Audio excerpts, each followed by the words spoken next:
I ain't scared of you motherfuckers.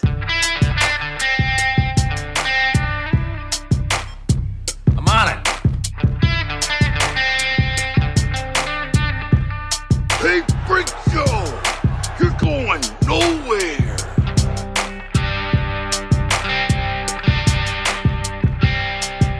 We'll do it live! Fuck it! Welcome back, kids and coaches, to another episode of West of Nowhere. I am Levi. And I'm Shane. I'm still the cat slayer. He's still, that's just your thing now, I think. You gotta lean into it. Yeah. I do. I have to. Yeah. That's what the people want. It gets the people going. I just had a really fucked up idea, but you remember harkening back to the days when we had virtual backgrounds and you were inside a Waffle House? Yeah. Most of the time. You you should find a picture of like one of them markets that COVID may or may not have spread from, with the animals hanging in the background, and then like find a booth that's just cats. And then, I'm sure that would go over real well.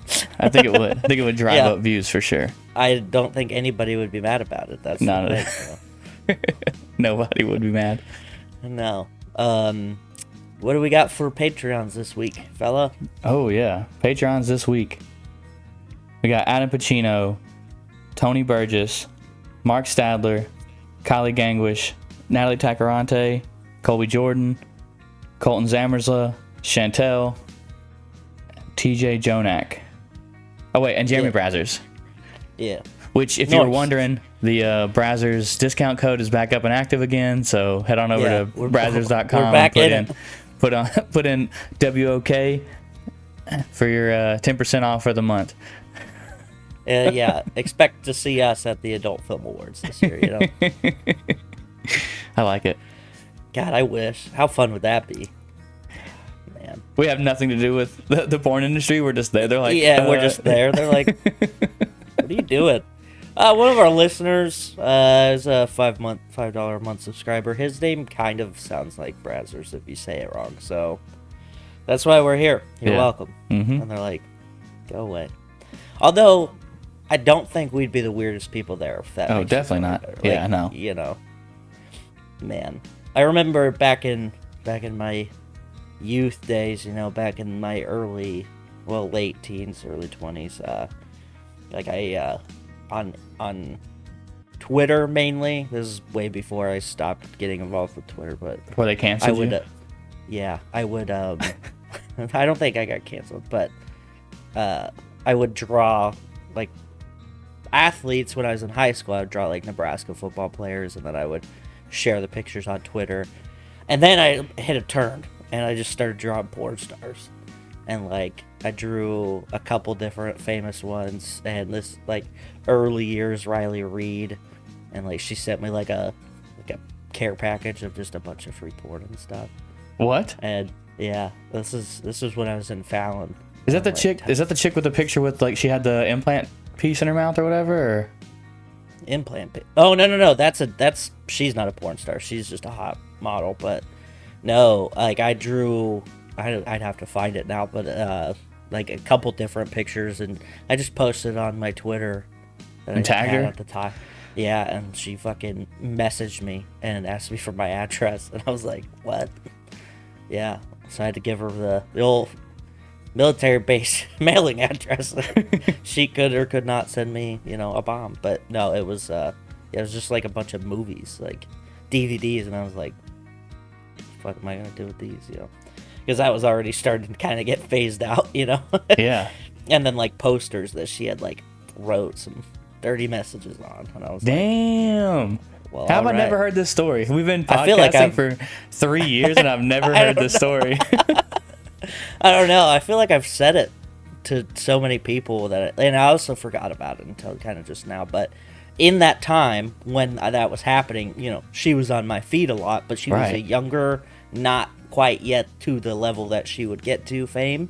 Right. And you would see a lot of like her posting from like the porn cons, like, Comic-Con for porn stars, and just like you would see her getting tagged in like the other people's stuff, and some of the cool guys that would, be tweeting at her all the time. Ooh. Oh man, at least I'm just drawing pictures, yeah. But yeah, I just You should find another picture and draw her again and put it on Twitter and tag her in it. See what happens. And see if she's just like, oh, I remember you from like early days. Back in the day. Yeah, one of the maybe she goes on a date with you. Maybe. I don't know. Sorry. Isn't she like married and has a kid now, I think. But anyway, the second class, he was like, you should talk to her about doing some like life drawing. And I'm like, oh, there we go. That's a good idea. And I was thinking about it because we did a debt down to San Diego. And I was like, man, I feel like that's as close as I'm going to get to Dole, Los Angeles, So, yeah. But I think by that time I kind of gave up on it. But it was a fun little moment, a little brief stint of fame. Those were the days, man. Yeah. Now the internet's just creepy and weird and sad. I think it's always been creepy, weird, and sad. We're just more aware of how creepy and weird and sad it is. Oh, yeah, that's true. Yeah.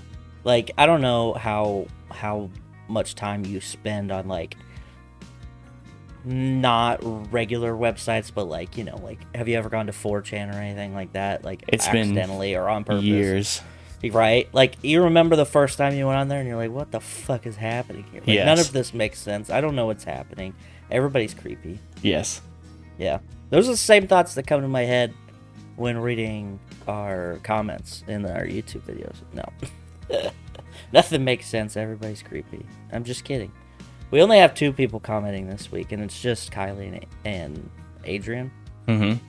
And Kylie was fighting the good fight to get us to 100 comments this week. We didn't get close, but if we didn't even get to 50 like we did last week, but she put in some work. She was excited for TJ becoming Patreon and the new guy getting a t-shirt, and surprised by the 100 comment challenge.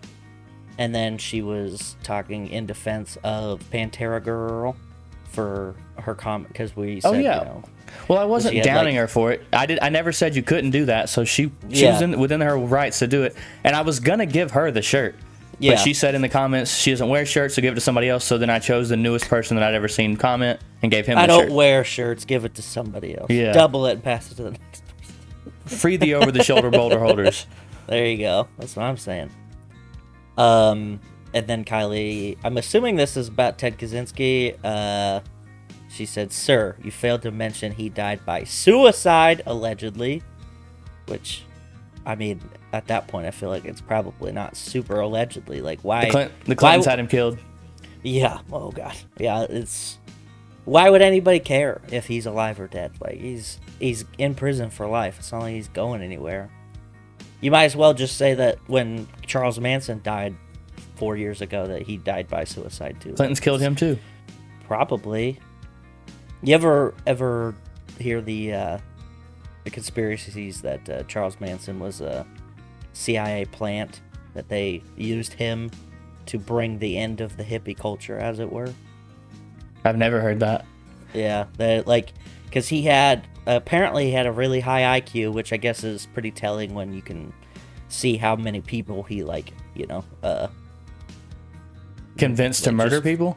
Yeah, like just completely manipulated to the most extreme circumstances, Yeah.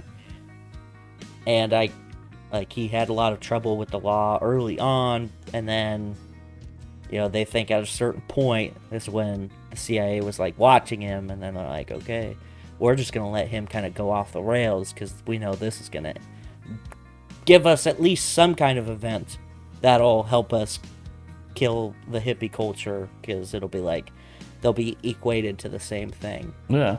When you have the government grade LSD, that he was getting from the FBI, you can convince anyone to do anything. Man, God, I bet those were the days, dude.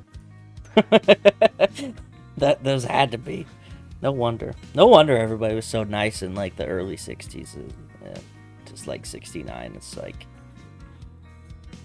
you bet it had to be. Well, like weed was so cheap, and then LSD was like just on the scene, so like no one knew how to like make it go farther, so you were just getting the purest of the pure shit. Yeah. Probably. And people were probably just losing their minds. Oh, 100%. Well, yeah, they definitely were. Yeah, like, and especially people who, you know, because it wasn't a thing at that point. So you got people who have never been initiated into it that are taking it for the first time and 100% definitely taking way too much. And so they're for just sure. getting fried immediately. It's I mean, like, so I've never done it, but a friend told me you are highly susceptible to like people like just, you know, being like, hey, what about this? yeah. You know? So I'm pretty Yeah, sure like that all he does had to sound do- like a good idea. You Right? know Yeah. what? Yeah. He was like, he sat around that circle with his guitar singing his terrible songs, and he was like, look, guys, let's start the race war before it starts so we Yeah. can be on the forefront, you know? And everyone was like, yeah, dude, great idea. No I holes love in it. that. You know, a weird Go ahead, sorry. a weird coincidence between Manson and the Beatles and Sharon Tate. What? So obviously Charles Manson's family killed Sharon Tate, right? And that Yeah. was that was like the most famous person that they murdered. And they killed Sharon Tate, who was pregnant and married. She was pregnant with Roman Polanski's baby. Roman Polanski was a famous director, kind of still is, but he's on the run because he's a pedophile, but that's besides the point. Roman Polanski directed Rosemary's Baby in a famous, like, the Dakota Apartments or something in Manhattan, in, like, New York City, right? Okay. And, like, that's a very posh, like, you know, this is where wealthy people stay. Well, fast forward to, you know, the mid-70s, John Lennon's living in the Dakota Apartments. What happens to John Lennon while he's living there? He gets shot. And the whole reason that Charles Manson said that he was bringing on this crazy shit is because he listened to the Beatles album and went crazy. Because he was like, they're telling me something, man. How weird is that? That is It's nuts. full circle. Yeah. It seems loosely related, but I'll give it to you. Yeah. Well, I mean, it's more related than fucking anything else that people like to try to group together.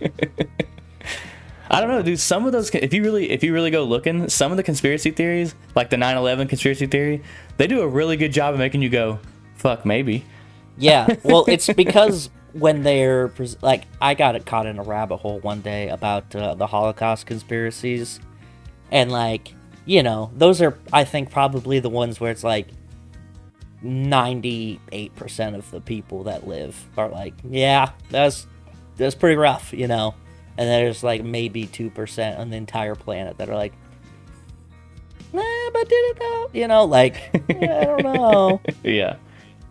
And you can kind of see these people coming because usually, you know, they have shaved heads and wear really cool boots. But here's the thing. I was reading this post, or like it was like a blog that this guy had where he was talking about the pictures of the gas chamber, and in the gas chamber there's a wooden door and then there's light fixtures, and they're like, hey man, if you're using this gas to mass exterminate people and you have a light fixture in there and you have a wooden door, how are you sealing it and preventing it from exploding all over these things? And I was like, that is kind of a good question. Like, just on its surface, that is like, okay, I could see where the question would lie. So naturally, I was like, I just want to know now, you know? Yeah. And all of this emanates from one guy who did who was a self-described, you know, contractor of sorts back in, like, I don't even know when, the 60s maybe? 60s or 70s. And he did an investigation on the death camps. But the problem is that a lot of his logic that he was using was flawed, like not taking into account that they could just, I don't know, shut a breaker off and disconnect electricity flow through the lights, you know, the lights in the room, you know, you could just kill the power, and so there's no electricity flowing through it.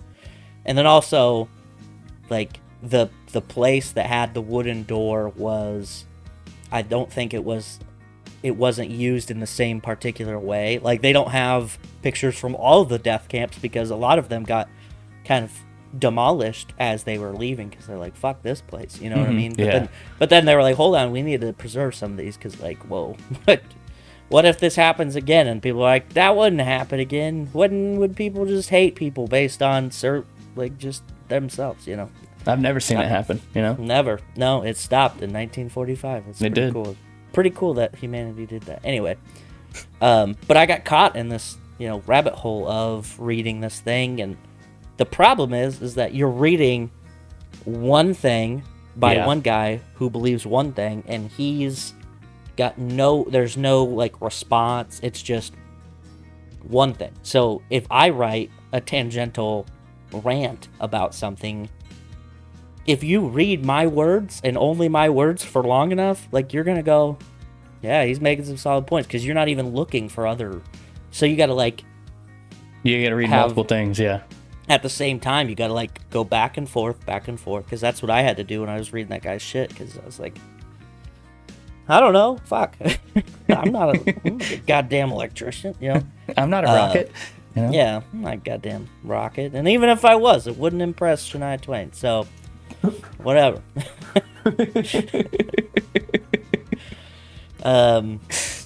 Anyway, yeah, so back to the comments. We got a couple comments about Pat Robertson dying, and Kylie has to say this on his kind of subject matter. She says, I am religious, but promoting hate through the use of Jesus and his teaching is literally against what Jesus wanted.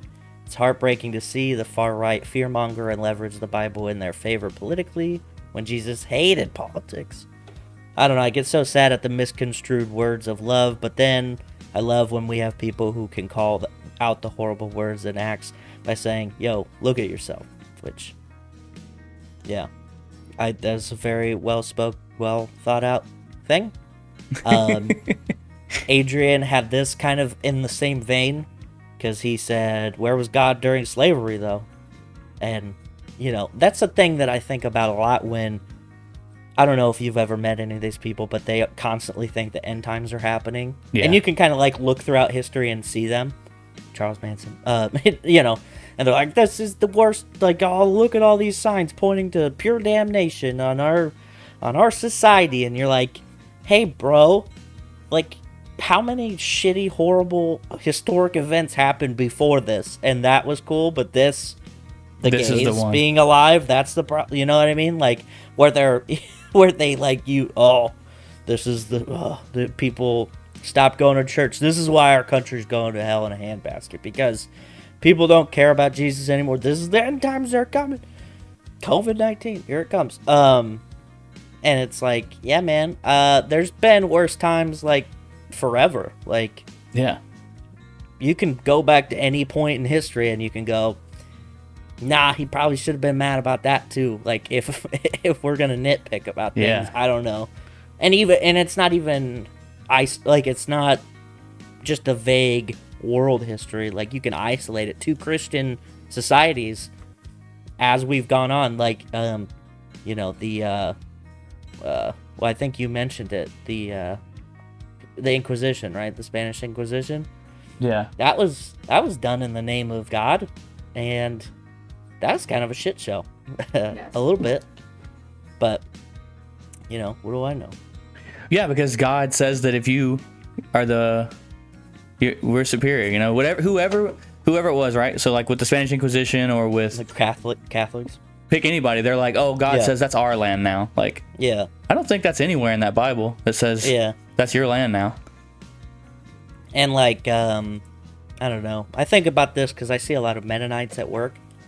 Really? And, yeah, like, there's Amish people up here, too. But, like, Mennonites are, like, cosplaying Amish people. Like, if anybody's listening that doesn't know what the fuck I'm saying. Amish people are the guys in buggies with the flat hats and the Abraham Lincoln beard. Mennonites dress like that, but they have cars and go to stores and stuff. So, I don't know. Kind of seems like they're, I don't know. Amish light. Well, yeah, it's like somebody went, I am devoted to God, but God, you guys kind of live shitty, so I'm going to go ahead and, like, make an amendment. Yeah, whatever. Amendment. Addendum? Addendum? That's the word. Yeah, there we go. Addendum to what you believe to make it include the things that I like in modern culture because, sorry, I'm not as intense in my beliefs as you are. Yeah. Yeah. But then, weirdly enough, the Amish people living on their own, they kind of secluded themselves ever since, like, I don't know, probably the mid 1800s, I think, is kind of a rough timeline.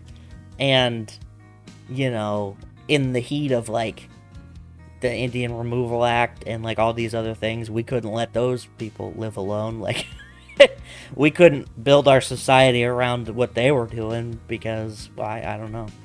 They didn't believe the same God that we believed in a slightly different way. I don't know. It's a very confusing, convoluted kind of thing. But it's because back then, as long as you looked like me, you could do whatever you wanted, you know? yeah. So, like, Indians didn't look like us, or Native Americans didn't look like us, so they couldn't do what they wanted to. But Amish people, they look like us, so do whatever you want, you know? Yeah.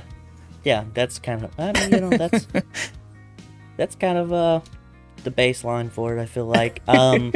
You know, what's funny is I found this article about some Southern Baptists, the Southern Baptist Convention that voted to remove and expel 2 churches from their Protestant, you know, grouping because take some guesses of what they could possibly be getting rid of 2 churches from their organization for. They were playing with too many snakes. Nope. They had a fantastic Pray the Gay Away program. No, these people voted out these 2 churches because they had 2 female pastors. That's worse than snakes and gays. Yeah, I mean, it is. Yeah, that's worse. If I know God, and I think I do, he hates when females try to speak for him. You know what I mean? Like, like, I don't know. This is such a archaic kind of life that these people are living. They're, let's see, because there's a quote that I found that it was like, okay, this is the kind of people that we're dealing with here, where Baptist churches must affirm, appoint, and employ only men as any kind of pastor or elder as qualified by Scripture. So, you know, I don't think it says anywhere in the Bible you have to be a man to preach. Does it? I don't think it does. I don't know. Seems like one of those things that they kind of just decided one time, and they're like, "This is just what we do now." You know, like I feel like that's like got every other thing they do. I feel like that's got discrimination case written all over it. Yeah, you would think, but then I guess you can't really make a law telling them that they have to, because then you're making rules against a religious organization, and that's against religious freedom, is it not? That's a rough one, right? A little convoluted, a little tricky. I wouldn't think it was a law against their religion. I would think it's a law against exclusion. Oh yeah. But they could probably wrap it up in litigation for years about how it's an attack on the church. Yeah, and these 2 pastors probably don't have the money to fight this fight. But you know what you do? Here's what you do: you start taxing the church. You start threatening them with, look, either you let anyone who wants to preach, or you pay taxes. Yeah, bitch, figure it out. I just think that's so crazy. Just because you're a man doesn't mean you're more qualified or better at deciphering what the Bible is telling people. Like, how are we still stuck in this, like, I don't know. It's just I don't understand how the church is still stuck in this fucking archaic way of thinking.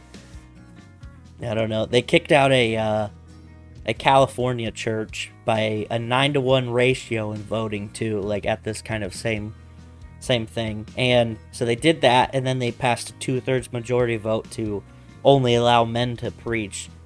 And a member of the Life Point Baptist Church in San Angelo, Texas, Sarah Clatworth is her name, and I reckon she probably talks like this. She has called on the SBC, which is the Southern Baptist Convention. That's this organization. Okay. To shut the door on feminism and liberalism. and this is a woman that supports the ban on female pastors. Of course. So I would go ahead and go out on a limb and say Sarah Clatworthy is probably into the trad life. You know what I mean? She's probably in it. Oh man. Yeah.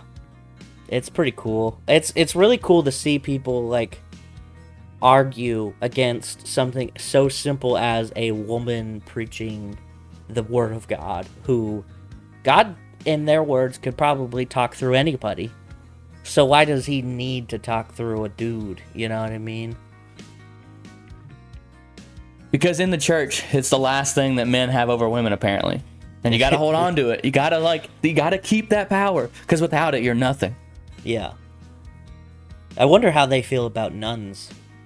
Like, I know they're Baptists, Southern Baptists, so it's like they don't do that, but like at some point you got to look at Catholics and go, they're also religious. Like, they believe slightly different rules, but they're still in support of the same thing, you know, which you would think they'd be able to rationalize that, but they can't do the same thing with, like, you know, seeing how Muslims are literally just a slightly different rule set of a same religion, Old Testament belief. They just believe in a different Messiah. And it's just like, okay, man. Like, and it was crazy, is the Muslims are like, we recognize Jesus as a prophet. We don't have a problem with that. We just know he's not the Son of God, because that's, you know, whatever. Because of, you know, a lot of DNA testing, you know? They did it. We checked the records that we didn't have. So, you know, pretty cool. Anyway, if I ever met anybody from a Southern Baptist congregation, I probably would not be surprised with them thinking this way. You know what I mean? Like, it just, the words Southern Baptist kind of come together in a really icky way in my brain. You know what I mean? Honestly, Southern anything. Southern Methodist, Southern, just... Pride, wait. Dude, yeah, that's bad. That's just as, that fits right in with it, dude. Dude. As someone who grew up in the Bible Belt, bro, it's fucking wild. Yeah. They'll smile to your face and then fucking stab you in the back. But that's what Jesus wanted, you know? Yeah. Well, you know, it's a good way to, you know, live your life, and it's definitely a moral thing to do. We're definitely losing people after this episode. For sure. Fuck them. All right. Well, we can bring them back in. I got it. I got it. Bring them back in. Are you ready for this? Yes. We gotta. I think it's a. Well, maybe, I don't know. We'll see. One of the artists of Spider-Man, and then he co-created Wolverine, John Romita Sr., died at 93. So he was a graphic artist for, you know, Marvel Comics, and then eventually worked his way into the art director position. Nice. Yeah. Him and old Stan Lee working real good together, you know, back in the day. He also had a hand in writing The Night Gwen Stacy Died, which is a very pivotal Spider-Man arc that, you know, killed off Gwen Stacy, in case you couldn't put that together with the name. But I feel like she and Mary Jane and all, like, pretty much everybody in comics has died at least one time. I think it might be a rule. I'm not for sure. But because they, like, as much as we complain about reboots in TV and movies, they reboot in comic books so fucking much. Like, yes. Because they're like, that was just a timeline we decided to discover, and then we threw away because we didn't like it. Like, I mean, honestly, when comics in general, both Marvel and DC, when they introduced the multiverse as like as an idea, it just made for endless content. Yeah. You know, like, no matter what you do, you can just be like, oh, this is Earth 69, and this is what it's like on Earth 69. Nice. Yeah. Like, no matter what. Because what was it? It's probably been about 10 years ago now, whenever DC completely revamped, and it was called the New 50, and it was redid all of the characters, and like people lost their minds about certain ones, whatever. Yeah, like, you can't get mad because they have the concept of the multiverse, even though people are going to get mad no matter what. Yeah. What do you think the fastest speed to finish a Rubik's Cube is? A 3x3 Rubik's Cube. 3x3? That's a small Rubik's Cube. Well, 3x3x3. I mean, Yeah, it's I a got cube. you. So it's got 9 cubes on each side, right? Yeah, the regular Rubik's Cube. We'll just say the regular Rubik's Cube. Yeah. I'm going to say 45 seconds. No. Damn it. Now, I will say that in this competition, they are allowed to look at it for, I can't remember how long it is, but they're allowed to look at it for a little bit before they start solving it. Okay. So does that change your guess at all? Am I too high or too low? Way too high? Yeah. 15 seconds. 3.13 seconds. Dude, what the fuck? Yeah. Speed cubing is what it's called, which is Sounds a fun like name. It sounds like a weird sex position on That's what I was saying. on Urban Dictionary. You want to go speed cube? Yeah. So the last record was 3.47 seconds, and then this one it was a Chinese 21-year-old that did it last time, and guess what?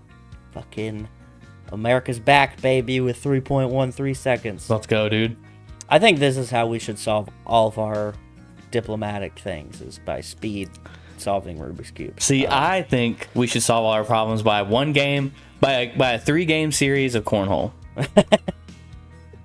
Yeah, I bet you do. And not like professionals, like the diplomats there have to play, so they'll be terrible games. Oh God, that would be they'd go on for so long. But what America would start doing is we'd start electing officials who could also Who are play good at- cornhole decently, you know? And those are just going to be better people. Yeah. In general, Mhm. I see what you're doing, playing the long game. Yes. Yeah. But yeah, 3.13 seconds. So he literally looked at it. I didn't count for how long, but then he just was like, and it was gone. Like, what the fuck, man? That's insane, dude. Yeah. Like, it takes me longer than that to open the box to get the Rubik's Cube out, you know? I've never solved in a Rubik's Cube. Really? Never, ever? I always just get frustrated and stop. I remember, because in one Rubik's Cube we got one time, it had like a manual, and it was like, if you feel stuck, do this repetition, like over and over, and you can kind of work it into a part where it'll be easier to solve. Mm-hmm. And that was like the only thing I ever knew, but I never, like, I solved one time, but I think it was just on accident, honestly. Like, I never looked at it and go, I know exactly which way I need to move these in order to solve this. I go, I'm just going to move stuff around until it starts looking good, and then we're going to go from there. But, Well, I thought there was like an actual way you could just, it's like up to bottom left to top right, and you just kept doing that same motion and it would just solve itself. yeah, that's the one I was talking about. Oh, okay. Yeah. Yeah. You remember, what was his name? Gabriel from 137. He's in the Line Shack. Yeah. And he's a real smart guy, but Yes. also kind of a prick sometimes. I remember talking, because he had one, and I had brought that up, and he's like, yeah, that's just a thing dumb people like to say to sound smart. And I was like, they printed it and put it in the package. It's a thing. Like, it's not me trying to go, I could fucking solve it with this one doctors hate this one quick trick, you know? It's like, that's a thing that people know. Yeah, it's because the cube is an equation at the end of the day. Yeah. God damn it. Smart people. Anyway. Yeah, so that 3.13 seconds, so I'm going to start practicing, and we'll see if I can get it below 3 days to solve one. And Yeah, I like it. I like where your head's at. I'll start from there. So, on today's episode of why other countries don't like Americans being tourists, Oh, sweet. Here we go. an American got arrested for pushing 2 U.S. tourists into a ravine at a German castle, leaving one woman dead. Yeah. All right, so here's my theory. That guy was in love with the girl, and that girl was with the other guy, right? And she had been telling the dude who pushed him that she loved him too. She just couldn't, find her way out. But he's friends with the dude as well. So they all go to Germany together. He sees the ravine. He pushes the guy, but the guy pushes her the other guy pushes her on accident, and they both fall to their death. Well, she falls to her death. Okay. Boom. Bada bing. All right. So Love here's triangle. what actually happened. Oh, shit.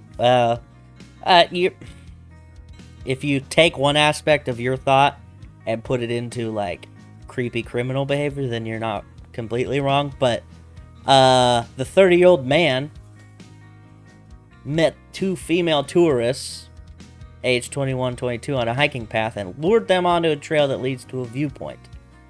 He then tried to rush one and attack her, and supposedly was trying to, assault them in any kind of fashion. Right. I'm going to go ahead and assume it was sexual in nature, but he pushed her down the slope. Well, pushed both of them down the slope, and one fell 165 feet down this thing. Damn. Yeah. And then I had to have a rescue team get to them. The 22-year-old was the one that was responsive, and then the 21-year-old is the one that died overnight at the hospital. Rough. That's terrible. Yep. He left the scene but was quickly arrested, so that's good. Yeah. Anyway, this guy apparently was a graduate from the University of Pittsburgh. Oh, no, sorry. The guy who recorded the video was them right now. I was like, fucking Pittsburgh, man. Yeah. First the Steelers, now this, but... Yeah. It just never stops. Yeah. Well, this week, dude, I got a fucking dope little Florida man story for you, and it's not what you're thinking. Oh. All right. Yeah, I know. When I seen this, I was like, this is a different vein. Now I help out Pantera Girl, show some support for her state a little bit. Yeah. Let's go. Well, as of today, a Florida man has the Guinness World Record for the largest collection of Dalmatian-related items, with 1,152 pieces. Like the Dalmatian cartoon? Like just Dalmatian... Or just things with Dalmatians on them? Things with Dalmatian, like the ant, like the dog, yeah. Yeah. Weird. His name is Scott Erbel. I'm butchering it. Erbele. I don't know. He lives in Fort... maybe? Yeah, Erbel. There we go. We'll do that. He lives in Fort Lauderdale. He said his collection began with a Dalmatian lamp his parents bought him when he was a baby in 1954. Jesus. Yeah. He's a long since retired firefighter. He served from 1975 to 1997. But yeah, just as of today. His collection features plush toys, figurines, Christmas decorations, and artwork, including a pair of Thomas Kincaid prints worth about $2,000 each. Which I'm guessing Thomas Kincaid did like Dalmatian prints. Well, Thomas Kincaid's like a famous / also like kind of an asshole painter who really like, when you look at a pre-printed painting at like Hobby Lobby, Yeah. like he kind of invented that kind of thing. Like he oversaw a workshop that he would have painters underneath him, and he would be instructing them, and then he would like pay them jack shit and make a bunch of money because it had his name on it. And he had like a lot of like cobblestone, old like little hut kind of paintings, cottagecore, if you will. Okay. Yeah, very like serene kind of thing, but yeah, middle-aged white ladies fucking love some Thomas Kincaid. Yeah, I was gonna say something and I forgot. Oh, the Dalmatian. I was researching some Dalmatian stuff the other day, and there's a lot of things that I didn't know about that dog. Like, you know how it's always associated with firefighters. Yeah. Yep. Like the reason that is because that they used to use them to guide the horses when they used to have carriage-drawn fire tankers. Oh.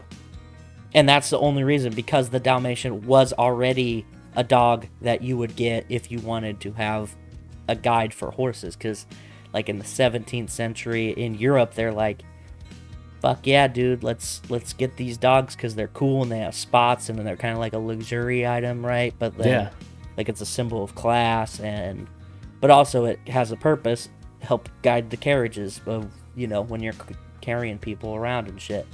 And then firefighters in America were like, well, we have carriages, but also we take care of our things, so they're pretty high quality. So we need like a high quality kind of dog, right? Right. And so just kind of met in that weird intersection of, and they're from like Croatia is where that breed came from. Yeah. Well, there you go. The history of Dalmatians. Yeah. So The more you know. the more you know. This story is a little close to home for one of us, if not both of us. Okay. Don Triplett, the first person diagnosed with autism, dead at 89. And you know what? He paved the way for us to do our thing. You know, here we are, just killing it on live studio audience. You know? I hate you. You don't think you got a little bit autistic tendencies? Come on. What? No. Come on. None? Oh. Yeah, never mind. Me neither. It's me avoiding eye contact with every person I ever talk to. Wait, does that make... Yeah. What? No, it's just like a trait. This is on the real. It's something that I've been, kind of looking into for myself, and I'm a little spectrumy. I'm like, because it is a very wide thing.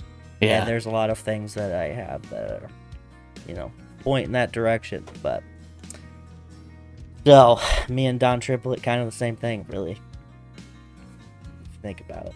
We're definitely getting canceled. Are we? I mean, I don't think if I went to a doctor and had them do a test on me that they'd go, no way, dude. I think they'd be like, mm-hmm. And one of I had a, not a guidance counselor. Yeah. Was somebody like that, and they're like, well, if you want to take these tests, you can, and it's like a reference test that you would give to like a actual doctor, like a psychiatrist, that they'd be like, oh, okay, I guess we'll take your concerns a little more seriously. But Okay. Damn. explains a lot, I think. Speaking of high school, how old is too old to go back to high school? Remember that Drew Barrymore movie where she faked to be a high school student for like a article or whatever? I don't remember that, but I'm constantly thinking of 22 or 21 Jump Street. Oh. You know what I mean? Yeah, I remember that too. But I haven't seen that Drew Barrymore movie. It's really old. Yeah, but she's a journalist, and she pretends to be a high school student and goes back to school to write an article for high school, and like falls in love with the teacher, which is kind of weird because the guy thinks she's a student and whatever. Ooh. Yeah. It was in the 90s. It was a wild time making movies back then. It really was. Let's see. On Wednesday, a 28-year-old woman who enrolled at a Louisiana high school and posed as a 17-year-old student to learn English has been arrested along with her mother. Oh, wait, what? Yeah. Hold on. Say that again. Her and her mother both got arrested. For trying to learn English? She enrolled in high school, though. Like that. So her reasoning for enrolling in high school illegally was because she wanted to learn English. That's such a weird reason. Yeah. So the 28-year-old was named Martha Gutierrez Serrano, and her mother, Marta Olivardo, 46, they were arrested. Oh, my bad. They were arrested Thursday. But it says Olivardo used a fake passport and birth certificate from Honduras to register and enroll her daughter at Hanville High School for the 2022-2023 school year. Wow. Where's this at? What state? Louisiana. So, I mean, it was a pretty good state to try it. You know what I'm saying? Like, yeah, because... well, also, like, are you going to get that quality of an education there? Probably not. But, you know what? It's worth it. Worth a shot. Oh, man. That's crazy. Like, I don't know if I buy the strictly to learn English part, because you're telling me you couldn't, like, find a job that, like... What are you getting in a school that you wouldn't be able to get working somewhere where you'd interact with people on the daily? You know what I mean? Yeah. Like, because at a school, you're not really allowed to talk very often. Like, at all, really, until you get called on. So you're not going to be able to, like, speak and, like, be able to kind of, like, work the language out with your own mind. You're just going to be listening to other people. Right. And that can't be helpful. Yeah. So it says I don't know. further That's that wild though. they released a 28-year-old, but they arrested her mom for falsifying documents. Yeah. That's yeah.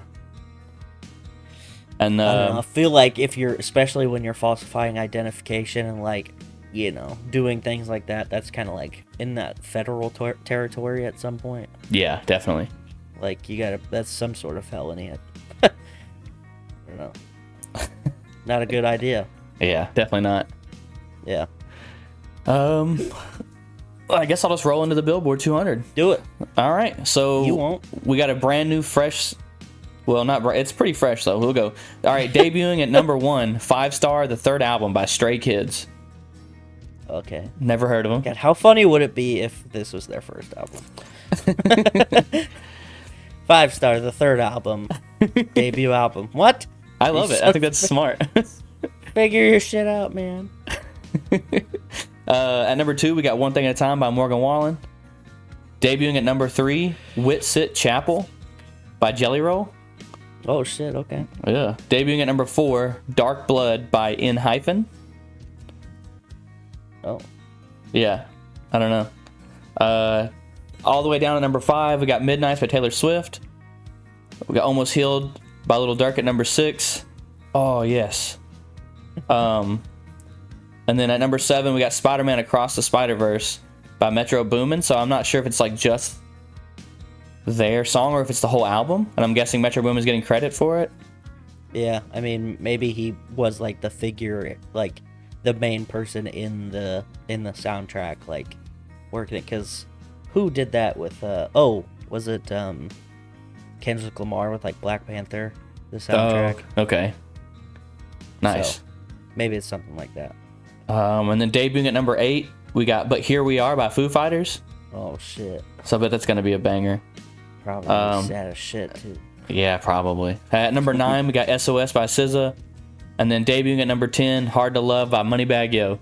There he is. Shit. There he is. He's back, baby. Fuck yeah, dude. Moneybagg Yo. That's a name I haven't heard in many years. It's been a minute, dude. Holy shit. Kylie, get on that meme. We need a Moneybagg Yo Obi-Wan Kenobi meme from A New Hope. I love it. That's amazing. But he did kick your boy out of the top 10. Oh, you're right. Holy shit. I didn't even notice that, dude. That album finally fell out of the top 10. Where's he at? At number 11. No! Yeah. Whatever, he still got an album at number 2, alright? Get off my case. Yeah. He's still there. It's just funny. This is just going to be 1 week, alright? That album's going to be back in the top 10 next week. Mark my words. Well, here's the problem. There's 1, 2, 3, 4, 5, 6 new albums in the top 10. Yeah. 1, if not 3 of them are going to be gone, Exactly. Like, it's going to be 2 Taylor Swift albums and 2 Morgan Wallen albums in the top 10 again. I looked it up. Stray Kids is a J-pop or K-pop, not J-pop, K-pop band. So that actually makes sense. Yeah. Because the album cover is like a bunch of stars, 5 stars actually, which makes sense. And then like I don't know what their name for their language for their alphabet is. Like their kanji or whatever it's called. I was gonna say kanji, but I was like, I think kanji is just Japanese, isn't it? Yeah, I think that is right. But like whatever their equivalent is to it, right? Yeah. Yeah. Interesting. Jelly roll. Yeah. And in hyphen, it's literally like, I don't know. They got a semicolon on their fucking album, which is confusing. You don't know, okay? Anything? That's just right. Okay, boomer. Okay. Well, all right. I guess. All right. That about wraps it up. We'd like to thank our friends, the Dutch and Denver podcast, the No New Friends podcast, Kicking It with the Kellys in the Remedy Room. Yeah. All of our links, dude. Yeah, all of our links, our merch. We just started a TikTok. It's all at linktree/WOKPOD, linktree/walkpod. Yeah, it's in the description. On anywhere you're watching this, it'll be the first link. And yeah, the TikTok's on the link tree. I added it, so fucking get in there, share it, with your friends. You're already sharing TikToks. Might as well share that one. You know? Yeah. That's it. That's it. I've had enough. Peace out, bitches. Tip your bartender.